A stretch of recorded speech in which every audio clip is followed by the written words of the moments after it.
The Holy Bible, New Testament, New International Version. The Book of Acts chapter 14. Verse 1 to 28. In Iconium. At Iconium, Paul and Barnabas went as usual into the Jewish synagogue. There they spoke so effectively that a great number of Jews and Greeks believed. But the Jews who refused to believe stirred up the other Gentiles, and poisoned their minds against the brothers. So Paul and Barnabas spent considerable time there, speaking boldly for the Lord, who confirmed the message of His grace by enabling them to perform signs and wonders. The people of the city were divided. Some sided with the Jews, others with the apostles. There was a plot afoot among both Gentiles and Jews, together with their leaders, to mistreat them, and stone them. But they found out about it, and fled to the Lycaonian cities of Lystra and Derbe, and to the surrounding country, where they continued to preach the gospel.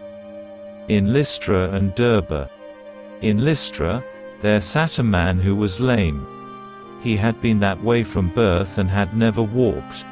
He listened to Paul as he was speaking. Paul looked directly at him, saw that he had faith to be healed, and called out, "Stand up on your feet." At that, the man jumped up, and began to walk.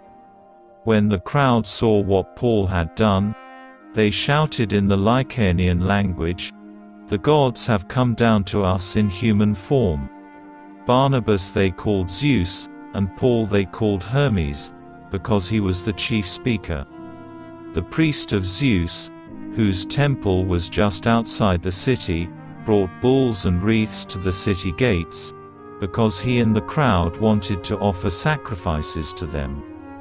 But when the apostles Barnabas and Paul heard of this, they tore their clothes, and rushed out into the crowd, shouting, "Friends, why are you doing this? We too are only human, like you.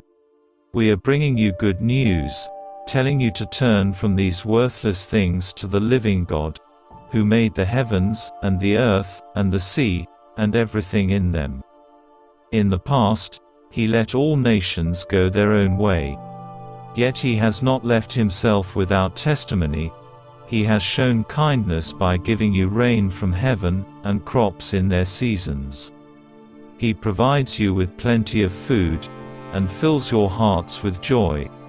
Even with these words, they had difficulty keeping the crowd from sacrificing to them.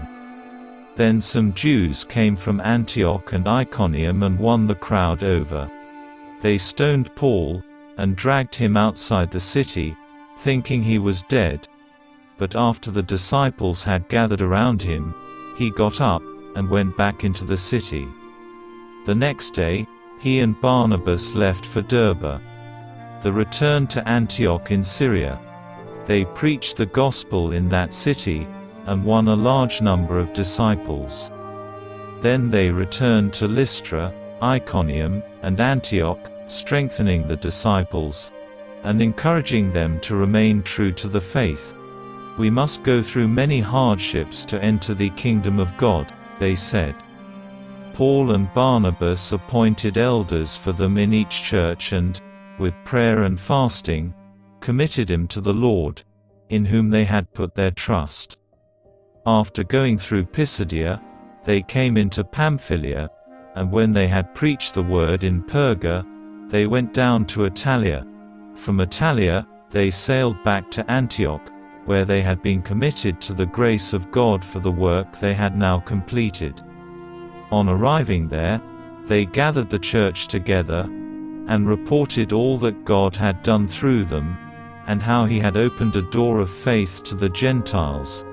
And they stayed there a long time with the disciples.